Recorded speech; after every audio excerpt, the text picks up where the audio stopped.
Un moment quand même assez spécial pour notre municipalité, notre village. Il y a beaucoup de gens ici qui sont dans la salle ici, qui sont natifs de là, qui sont en mon occurrence, en tout cas, je suis arrivée ici à 2 ans, 3 ans, puis la famille, notre famille qui est là depuis des années. Alors, l'histoire du 150e, évidemment, est un moment précieux. 150 ans, ça n'arrive vraiment pas à tous les jours. L'année prochaine, ça va être 151, ce ne sera pas 150. Alors, il y a eu de très bons souvenirs à l'époque du 100e anniversaire. Puis, au moment où c'était le 100e anniversaire, il y a beaucoup de gens ici qui participaient parce qu'on était 25 ans en moins, ben on avait 25 ans, on avait 26 ans, et là, on a eu la possibilité, c'est-à-dire on a désiré de s'impliquer dans notre 150e anniversaire. Ce qui est intéressant, c'est de voir les organismes, en fait, les gens se sont mis vraiment ensemble pour faire en sorte que ce 150e-là soit à notre image. Puis, je vais inviter M. Jean Parenteau, qui est le maire, à prendre la parole. Alors, Jean, si tu veux te joindre à nous, premièrement, c'est bien, très bien que tu sois là, très bien que tu nous soutiennes. Moi, bravo, Jean, d'être parmi nous. Merci, France. Je suis heureux de voir que les gens sont prêts à fêter. 150 ans, il faut souligner notre 150e. Je pense qu'il faut le souligner avec fierté. 150 ans pour une municipalité, si on se compare à d'autres endroits sur le globe, c'est jeune. On est une municipalité jeune. Fait que j'espère qu'on va avoir de belles festivités. Puis, je trouve ça important qu'il y ait un bon groupe de personnes ici, là, réunies, qui se préparent à ce grand week-end. Là-dessus, je prendrai pas plus de votre temps, mais je suis quand même très fier. Puis je demande de fêter ça avec fierté. Merci. Alors voilà, pour débuter tout ça, j'inviterai Michel Fontaine, qui est président du 150e anniversaire, à venir nous dire un petit mot qui sera suivi de Louisette Vallière, qui est directrice de la Société d'histoire de Drummondville, qui s'est... Comment j'ai dit? Louisette Vallière. Oui, c'est ta mère, hein, ça. Alors, Hélène, voilà. Mais tout d'abord, Michel, qui a travaillé avec son comité, peux-tu nous dire un petit mot? Qu'est-ce que tu as au cœur à partager? J'aimerais, pour ma première arrivée au 150e, j'aimerais remercier toutes les associations ici à l'avenir. Puis moi, surtout mon comité, qui est Michel Lalonde, Louisette Vallière, Hélène Vallière, Madame Laprade, Joanne Laroche, qui est la conjointe de M. le maire. Et puis, j'ai... Madame Gagnon, peut-être? Oui. C'est ça, c'est fait. OK. Gisèle Labonté. Moi, dans le fond, je suis ton aide-mémoire. Oui, c'est ça. Oui. Gisèle qui est là, qui représente... En fait, c'est des gens qui représentent beaucoup d'organismes. Gisèle, oui, c'est l'organisme. Nos secrétaires, le secrétaire de la Maison de la Culture, Louisette, c'est pas notre secrétaire, c'est notre directrice générale, notre adjointe, mais mettons, ça a bien de l'allure. J'ai vu, moi, des gens au comité aussi, Michel, comme Stella Lefebvre, Jean-Claude Lefebvre, oui. Qui de passage, Paulette Lompré. Vous savez, tout ce beau monde-là. Je n'oublie honnêtement. Oui. Bon, t'as dit de boisson. Oui, c'est ça. Non, c'est pas vrai du tout. Michel est très... c'est ça. En tout cas, je voulais tous vous remercier. On a besoin de vous autres pour le 150e. Puis merci beaucoup. Merci beaucoup. Grosse épaule à la roue, hein, Michel, dans tout ça. C'est vraiment bien. Merci, Michel. Hélène Vallière, Madame alias Louise... Alors, Hélène, elle représente elle est directrice de la Société d'histoire Drummond et elle est native de l'Avenir. Et au moment où est-ce qu'il a été question du 150e anniversaire, bien évidemment, à qui on a pensé pour travailler des dossiers, c'est sûr que c'est à cette jolie dame. Et finalement, peux-tu nous raconter, parce que tu étais d'un bon coup de main pour, il faut des budgets hein, pour que ça se réalise, cette histoire-là. Puis au-delà de ça, bref, je te poserai d'autres questions tantôt. Alors, fais-nous donc un petit résumé résumé de ça? Principalement, mon implication a été surtout au niveau du financement des célébrations. Avec mon expertise, tout ça, j'ai pu participer là, à la recherche de financement et les dépôts de... Merci. Et les dépôts, c'est ça, des demandes pour avoir un beau budget et créer ensemble, en équipe, une programmation intéressante pour le 150e. D'où viennent ces fonds-là? Alors, donc, on a deux principaux partenaires financiers qui sont la SDED, la Société de développement économique de Drummondville, et aussi le fonds qui vient du fédéral, c'est-à-dire le programme Patrimoine canadien, avec qui on a travaillé et on a reçu une belle somme aussi. Et je dois souligner aussi, on a eu plusieurs partenaires, des commanditaires locaux. Étonnamment, je pense qu'on a dépassé nos objectifs en frais de budget là, pour ce qui vient du local. Je crois que ça a dépassé les 5 000 là, tout près. Alors, c'est super intéressant. Puis je veux les remercier aussi. La participation locale a été incroyable. Alors, ça nous amène à un budget pour une petite localité comme nous de 50 000 ou à peu près pour, c'est ça, réaliser diverses activités tout aussi intéressantes les unes que les autres. Oui. Alors, ça fait un beau budget, là. Je pense pour la communauté. Qui encourage les gens à travailler sur des dossiers. Puis tout coûte tellement cher que quand tu n'as aucun moyen pour te... Et en plus, je sais qu'il y a eu beaucoup de négociations, de deals de faits avec les médias parlés, les médias écrits. Tout le monde s'est servi de ses contacts pour réussir à mettre le travail sur la map, quoi. Et d'avoir la programmation qu'on va vous présenter. Oui. Je pense que tu caresses aussi le projet du livre de... Et oui, on souhaite rééditer le livre Un coin des cantons de l'Est. C'est un ouvrage qui a été écrit il y a très longtemps, qui est épuisé aussi depuis longtemps. On a réussi à monter un dossier très intéressant avec la Société d'histoire de Drummond. Et là, on attend confirmation de notre principal partenaire financier qu'on devrait recevoir début juin. Mais je pense que c'est de bonne augure. Je suis assez confiante que ce projet-là va se réaliser cette année. Et si c'est le cas, bien sûr, ça va sortir ce livre-là à l'automne de cette année.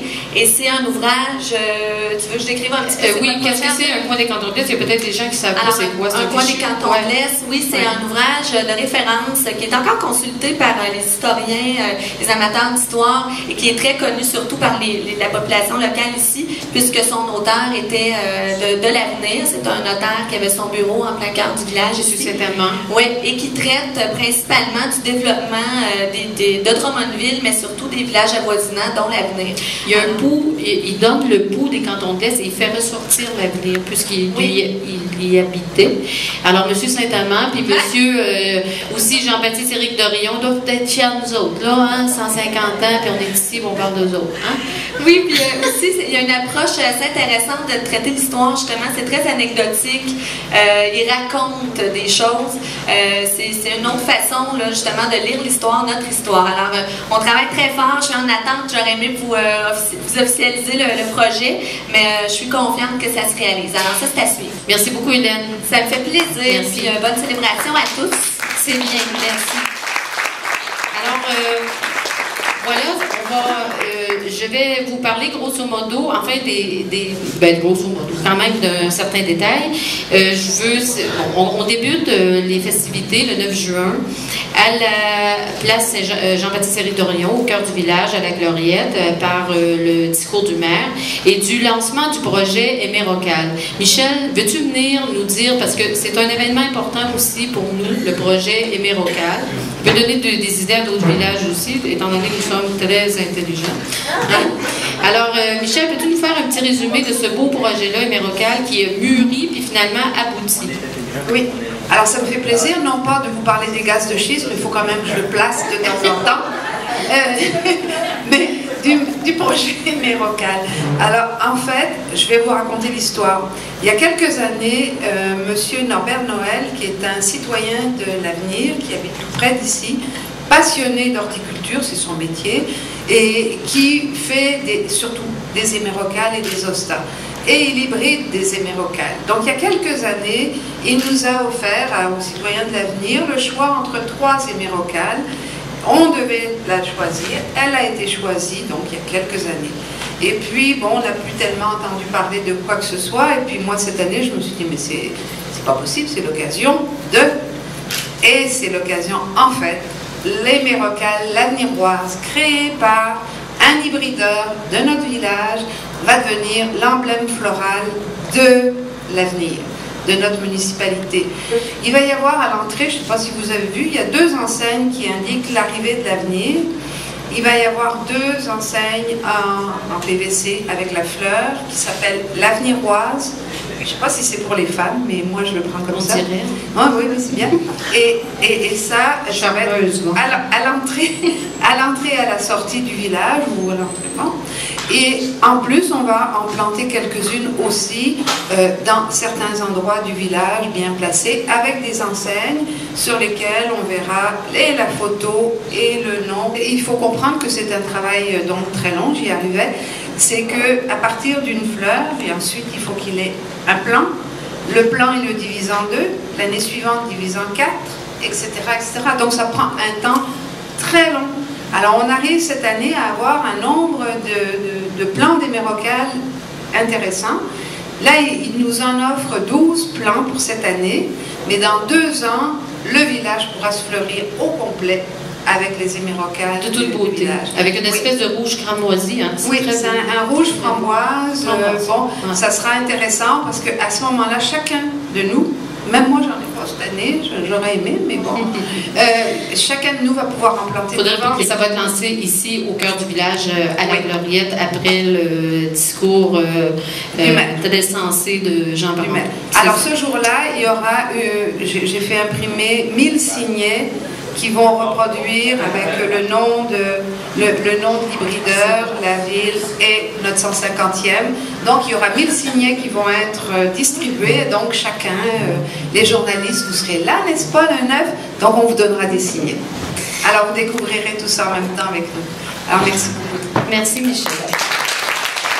À la même place au cœur du village, le marché public des producteurs locaux de l'écomarché va être là. Alors, Julie, est-ce que tu pourrais venir nous parler un peu de ce qui va se passer? Parce qu'on a il y a une belle organisation qui est autour de ça. On va pouvoir goûter, on va pouvoir souper, on va pouvoir... ça va être assez animé. Alors, voilà, Julie, fais-nous un petit topo. Julie est sur le conseil d'administration de l'écomarché, très active, et qui a aussi le moulin La Fine Fleur, ici, en descendant sur la rue Boisvert. Alors, des gens bien impliqués en agriculture biologique ici, dans la région. Voilà, Julie, fais-nous un petit topo. On s'est associé à un traiteur de la région, qui est William Lheureux du restaurant L'Audica à Drummondville, qui va mettre en valeur les produits des producteurs locaux. Très bon restaurant d'ailleurs, L'Audica, qui cuisine avec vos pâtes fraîches d'ailleurs. Hein?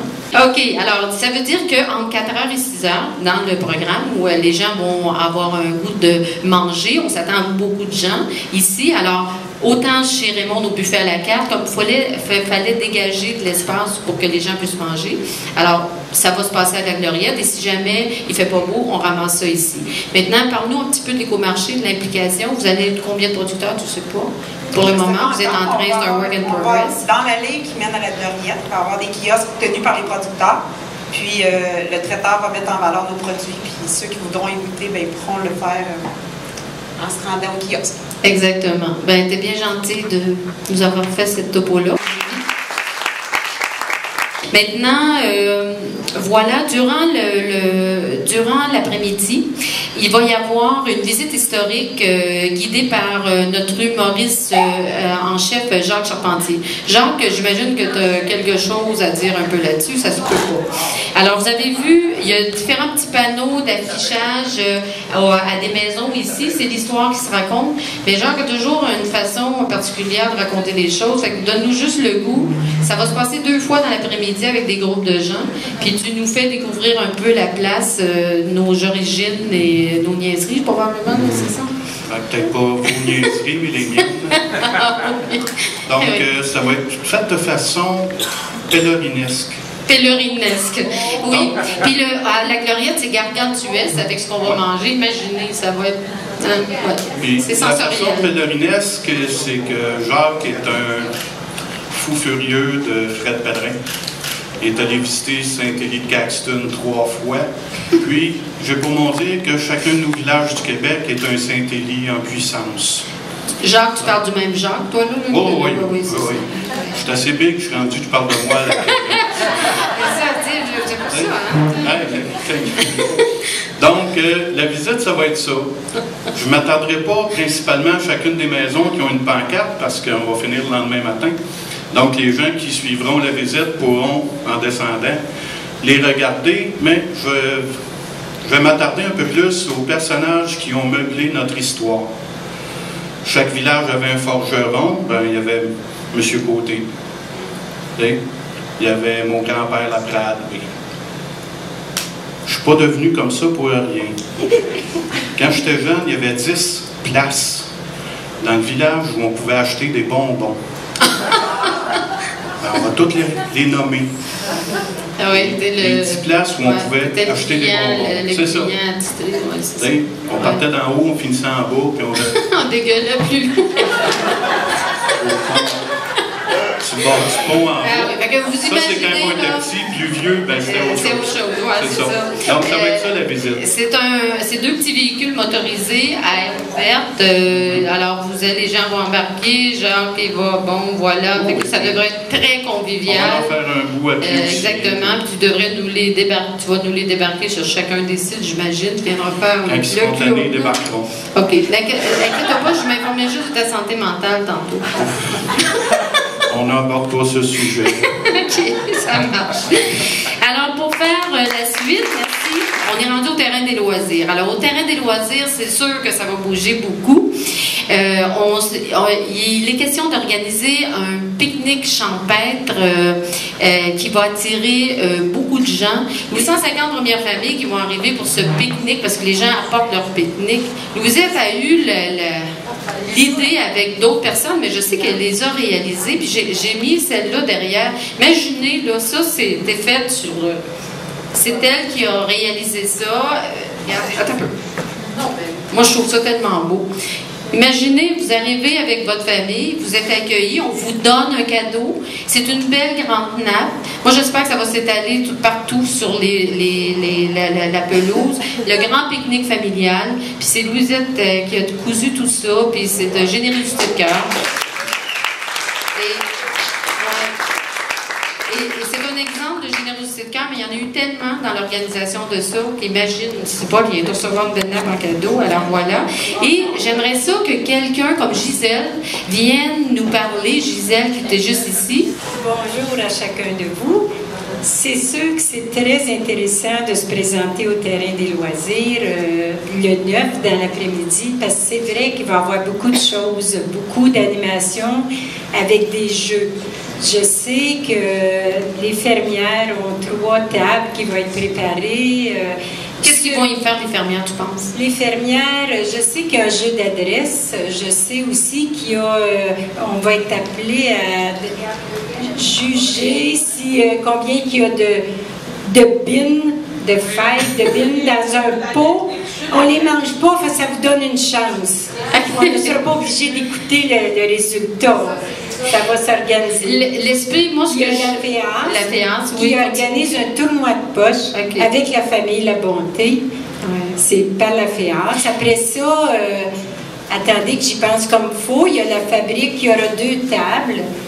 Avec beaucoup d'adresses et d'animations aussi autour de ça. Dans le fond, c'est un peu s'amuser avec tout et rien. Comme on le faisait à l'époque aussi, à passer des après-midi à jouer avec une roche ou un ballon ou un pneu. Puis il est encore temps de s'inscrire. Oui. Si vous voulez vous inscrire, il est encore temps. C'est sûr qu'il y a des prix rattachés à ça, mais il y a aussi une petite cotisation à donner parce qu'il faut ramasser un petit peu de sous pour donner des prix. Tellement minime, on en parle. Tellement minime, c'est ça. Quand vous venez de recevoir une belle nappe comme ça, puis l'accueil chaleureux, qu'est-ce que les gens vont être généreux. Apportez vos sous pour acheter des bonbons, finalement. Je suis tellement encouragée de voir que les gens ont le goût de s'impliquer dans les fêtes du 150e. Imaginez si ça n'avait pas été ça. Je veux vous féliciter. Je trouve ça passer à côté du 150e. C'est ça. Je pense que chaque organisme est impliqué. Vraiment une belle affaire. Oui, merci beaucoup, Gisèle. Merci beaucoup. Bon, alors, on continue ici à la Maison de la Culture. D'ailleurs, ça, c'était un coup de cœur d'Hélène Vallière de créer un événement en art visuel ici. Et nous, évidemment, ça intéressait énormément la Maison de la Culture parce que, bon, en juin. Alors, il a été question d'inviter M. René Bolduc, qui est avec nous. René, veux-tu venir? Et Pascal Archambault. Oui, bonjour. Premièrement, merci beaucoup de m'avoir invité. Moi, je fais de la photographie sur des plaques de métal, des plaques de verre, comme il se faisait en 1850. Donc, je pense que le procédé, puis tout ce qui l'entoure, ça peut être très bien à votre célébration du 150e. À l'époque où la municipalité a été fondée, c'est ce genre de photographie-là qui se pratiquait. Donc, c'est ça que moi, je vais débarquer avec mon attirail, avec mes produits chimiques, avec ma chambre noire portative, puis je vais faire des portraits comme il se faisait dans le temps. J'avais tenté d'immortaliser quelques visages. Dépendamment, on a parlé du doyen et de la doyenne, on va voir comment ça se présente. Exactement. C'est bien gentil. Merci beaucoup, René. Alors, Pascal, peux-tu prendre la parole un peu de ce que tu t'en viens faire et comment vous vous jumelez aussi ensemble? Je sais que vous ne le savez pas tout à fait, vous êtes en train de regarder vos œuvres, mais il y a vraiment un lien de parenté entre vous deux. Vraiment un lien de parenté. Le lien de parenté, c'est qu'on travaille tous les deux le corps humain, c'est-à-dire à partir du corps humain. Donc, c'est notre inspiration, je pense bien. Peut-être le paysage aussi. Ben, moi, je suis dans le paysage, donc, c'est un procédé qui se porte bien au portrait. Exactement. Puis aussi, le fait qu'il travaille un médium qui date, c'est-à-dire que c'est un ancien médium. Moi, c'est un peu la même chose. Je fais de la sculpture taille directe, comme les statuaires des années, en fait, à partir des Grecs, puis même avant. Donc, la photo, c'est un peu plus récent, là, si on parle de ce temps-là. Mais c'est les choses, ça parle du temps, puis du temps d'avant, en fait, même si ici, c'est l'avenir. Alors, ça fait un drôle de mélange, tout ça. Donc, c'est toujours en parlant du temps. Alors, je pense que c'est un peu ça notre thématique commune. Et le corps humain, donc les gens, l'humanité. C'est ce que j'ai à dire. En passant, je suis encore très heureuse d'être à l'avenir. Oui, ça fait pas 1 an, mais j'espère que je vais être là 150 ans. Au-delà de ça, sur grand écran, parce qu'on a un grand écran qui est caché, il va y avoir combien de photos? Joanne, veux-tu venir nous parler de ça un peu? Tu nous fais un petit topo de rien, parce qu'il y a beaucoup de gens qui ont apporté des photos, qui ont eu envie de raconter leur famille ici à l'avenir. Alors, avec évidemment le grand écran, un bon multimédia, imaginez l'impact que ça va avoir, puis je pense que ça va être assez touchant de voir ces photos-là. Comme c'est moi qui ai eu à chaler le monde pour avoir des photos pour faire le calendrier. J'ai à peu près de 500 photos d'ici, là, du village. Fait que c'est ça. Ils vont probablement toutes ces pièces. C'est un peu mon petit trip à moi, la couleur de cette vieille couleur-là. De les retravailler, de les retoucher pour que sur grand écran, évidemment, respectant l'origine de tout ça. Et bien, ce fichu de beau calendrier, en tout cas, je m'adresse aux journalistes, c'était une des très belles choses qui a été réalisée. On a tout ça dans nos maisons. C'est très bien fait. Et je tiens à dire que le gars qui a fait le montage, sa mère est née ici à l'Avenir. C'était une charpentier de l'avenir. Ah oui, eh bien, c'est Louis Leblanc. Bon, comme quoi, on ne disparaît pas tous. C'est ça. Moi, j'ai apporté les photos, puis lui a fait le montage. C'est bien, c'est très bien. Merci beaucoup, Joanne. Maintenant, Jorge Martinez, on a confié à Jorge Martinez la direction artistique d'un événement que nous allons créer à l'Église de l'Avenir. Fait que Jorge, raconte-nous le résumé, finalement. Tu nous es arrivé à un moment donné avec un projet intéressant, puis on a dit oui. Voilà, l'important c'est le fait que je suis très native d'ici. Ça fait que ça fonctionne, ce rôle, il fallait que je les prenne dans les mains. Oui, à l'époque, nous étions déjà argentins ici, vous ne saviez pas? Voilà. Alors, oui, écoutez, c'était pas évident. En appartement, bon, c'est bien que ça fait pas si longtemps, je déménageais ici, j'ai pris cette place comme ma maison, mon pays, c'est l'avenir. Et à travers de ça, il fallait mettre en valeur une fête que pour moi c'est très récente, pour laquelle j'espère qu'il va y avoir des autres. Et à partir de ça, il fallait trouver une thématique qui pouvait s'adapter bien à tout le monde. Et autant les gens que ça fait 1000 ans qui habitent ici, comme moi, que ça fait 6 mois que je viens d'arriver. Il fallait qu'il y avait un consensus dans cette direction. On a commencé avec Steve Normandin, qui justement raconte et chante la Bolduc pour avoir un peu d'histoire du Québec en entier. Alors avec ça allait très bien jusqu'à date. Après, il fallait trouver un spectacle qui pouvait rassembler les gens. Ne pas juste les gens qui habitent à l'avenir. Je voulais aussi un spectacle qui pouvait attirer du monde qui vient d'ailleurs, justement pour faire rencontrer ces gens-là l'avenir. Pour moi, c'était aussi trouver une excuse pour mettre en valeur ce village-là et les mettre sur la carte d'une façon un peu plus populaire. Alors, c'était trouver un spectacle qui pouvait représenter, avoir une thématique qui s'adaptait à l'époque. Et voilà, et à cause de ça, c'était France Amour qui tombait justement dans la même main avec son spectacle qui s'appelle Les Présents. C'était toute l'ironie, justement, les présents dans l'avenir, etc.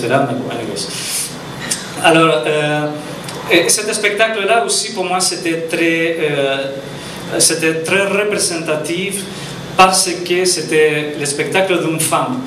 Vous allez me dire, mais oui, mais ça aurait pu être n'importe qui d'autre. Pour moi, la femme, c'est exactement ce qui se passe en ce moment dans la société depuis de l'histoire du Québec des années 60, que la femme essaie de prendre sa place dans la société. Rassembler toute cette idée dans un spectacle, dire c'est une femme qui représente les présentes avec son spectacle pour fêter le 150e anniversaire de l'avenir. Tu sais, Orguet, la Bolduc, Steve Normandin, qui c'est un très bon show sur la Bolduc, c'est aussi une femme, voyons, je viens de... Exactement. Puis ça brassait à l'époque avec la Bolduc. Alors, Bolduc, France d'amour, oui, regardons. Voilà. Ouais. Exactement. Alors voilà, et c'est exactement ce spectacle. En partant, on essaie de dire que c'est gratuit, parce que vraiment c'est gratuit. Qu'est-ce qu'on demande aux gens? C'est juste, bon, mais prenez les petits épingles ici, que ça coûte 2 monnaies de $2. Ça veut dire 2 monnaies de $2, que ça veut dire 4. Ça veut dire juste 2 monnaies. D'accord? Parce qu'une monnaie de $4 encore, je n'ai pas fini de faire là. Il y a un petit slogan interne ici à l'avenir qui dit as-tu ta pine? En tout cas, c'est ça. Exactement. Alors, avec ce petit truc-là, que vous allez profiter d'un spectacle et d'une journée des activités qui, en théorie, sont vraiment gratuites pour le coût que ça coûte. Alors, formidable, voilà. hein? Puis ça se passe à l'église. Alors, pour nous aussi, c'est une occasion on a une très belle équipe en son, une très belle équipe en éclairage, Jocelyn Labonté en éclairage, Régent Labonté en direction du son. C'est une occasion aussi pour la Fondation de tester la sonorité, l'éclairage de tout ça. La première fois qu'on va sortir de la Maison de la Culture, qu'on va à l'église. Et c'est très bien parce que parfois la Maison de la Culture ici devient petite dans son 175 personnes. Quand on passe à des spectacles d'artistes dont les cachets sont plus élevés, alors ça peut être un moment pour nous de produire aussi à l'extérieur. On verra bien avec le temps versus nos besoins. Oui, mais justement, en parlant de ça, c'est aussi un moyen de mettre en valeur les choses qu'on a dans les villages, qu'il faut mettre en bénéfice du village dans une église, qui bientôt sera plus une église. Dans le terme d'église, alors on peut l'utiliser de notre moyen. Une affaire que je trouve très intéressante, que j'aimerais vraiment remarquer, vous savez, je vais assez souvent dans un village voisin qui s'appelle Wickham, quand j'ai besoin d'aller à la caisse des jardins, ou parfois pour la poste, ou parfois pour mettre des gaz. Et vous savez, ce village-là, qui a 2 postes d'essence, qui a la caisse des jardins qu'on n'a pas, puis qui a une grosse poste du Canada, il y a tout sauf la culture. Et c'est ça que nous avons ici à l'avenir, et c'est ça que parfois... C'est notre force. Oui, oui. Merci Henri de faire le point là-dessus. Monsieur Denis Lemaire, notre curé. Moi, je suis un peu gêné d'arriver tout de suite après, là, parce que je réside à Wickham. Mais je viens à chaque jour à l'avenir, presque à chaque jour. Oui. Parce que je continue à acheter ma presse à l'avenir, puis ça m'invite à venir voir les gens. Puis me sens bien, toujours à l'avenir, je me sens très chez nous. Alors, j'ai retenu son idée là, quand je vais faire une quête à l'église, je vais dire aux gens, donnez donc 2 pièces au lieu d'une seule pièce. Hein? Alors, le 8 janvier, quand on a eu une messe d'ouverture, d'ailleurs, le maire, beaucoup de gens ont participé, puis Michel Fontaine aussi, le président. Là, c'était comme l'ouverture des fêtes à la messe, puis après, il y a eu des activités aussi. Bien, on se rappelait que la paroisse a été fondée le 18 décembre 1861, et la municipalité, je pense que c'est autour du 10 juin, hein, c'est ça? Le 9 juin, on est correct. Le 9 juin 1862, alors ça va faire, le 9 juin, ça va faire 150 ans. Et j'avais parlé à ce moment-là que la devise de la municipalité, c'était s'unir pour grandir. Hein? Et je trouve ça toujours très beau. Hein? Alors, on sait qu'avec le livre qui va être réédité du notaire Saint-Amand, je l'ai lu moi plusieurs fois, puis ça montre qu'ici c'était très grand. Au début de l'histoire de la civilisation, c'était très grand. Ici, on avait un député fédéral, Jean-Baptiste Dorion, hein, qui était célèbre. Puis, plusieurs commerces, on a énormément de commerces, mais les chemins de fer pour passer ici, puis l'électricité s'est produite à Drummondville. Alors, ça a tout changé. On est en train de remonter ça. Là. Oui. Bon. Puis là, je vais aller plus loin, là. Moi, j'aime ça, qu'on travaille tous ensemble, comme disait Gisèle tantôt, féliciter tous les organismes, ça m'a volé, j'avais un mot de la fin, c'était ça, à la fin, il m'a volé mon idée. Là, et oui, c'est il y a beaucoup de groupes qui aiment, il y a beaucoup de talents ici, je marque ça tout le temps. Puis le fait de faire une communauté ensemble, je pense que ça nous donne confiance. Hein. Puis moi, l'Église, je ne suis pas propriétaire de l'Église, ça appartient à toute la population, c'est les gens d'ici qui l'ont bâti, il y a même des ancêtres, des gens d'ici qui ont travaillé fort. Les ancêtres sont dans la salle. Oui. Ouais. Alors, plus comme on disait, nos œuvres servent, ben, plus il y a de la vie. Puis c'est vrai qu'il y a beaucoup de vie ici à l'avenir, alors je félicite tous. J'invite les gens à 10h15, ça va terminer là-bas. On s'en vient tous ici faire la fête, danser. Pourquoi? Parce qu'il faut remonter l'espace de l'église, parce que le lendemain, il y a une messe et il y a un méchoui. Alors, on quitte, les artistes, équipements de son et tout ça, puis on s'en vient terminer ici, probablement jusqu'à 3h. En tout cas, c'est l'heure où on peut fermer ici. C'est beau. Ben, merci beaucoup de votre écoute. Merci les gens, les journalistes qui sont venus, photographes et tout ça. Puis, au plaisir et c'est lancé la fête. Merci.